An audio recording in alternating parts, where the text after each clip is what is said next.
সবাই যখন মৃত্যুটাকে ভীষণ ভয় পায়, আমি তখন হাসতে হাসতে আল্লাহর কাছে ভীষণ সন্তুষ্টি নিয়ে পৌঁছাতে চাই যে আমি একটা ন্যূনতম ওই জীবনটা লিড করতে পারলাম, যে আমি একটা ইনসাফের হাসি নিয়ে আমি আমার আল্লাহর কাছে পৌঁছাতে চাই।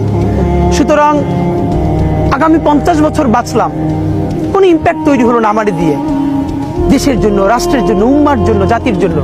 কিন্তু আমি ধরেন 5 বছর বাঁচলাম, সেটার মধ্য দিয়ে যদি আগামী 50 বছরের ইম্প্যাক্ট তৈরি হয়, তাহলে অনেকদিন বেঁচে থাকায় কি সাফল্যের বলেন?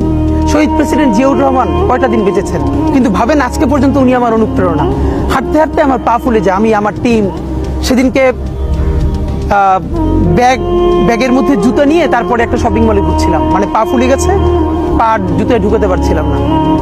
তো জিয়াউর রহমানের একটা ওনার গল্প মনে পড়ছিল, যিনি মাইলকে মাইল যখন হাঁটতেন, ওনার সাথে স্টাফদের পা ফুলে যেত, কিন্তু ওনার তো আর্মি ট্রেনিং আছে। তখন তাকে বলতো যে স্যার আপনার তো আর্মি ট্রেনিং, আমরা তো আর পারি না। এই জন্য ওনাকে মানুষ রাখাল রাজা বলতো।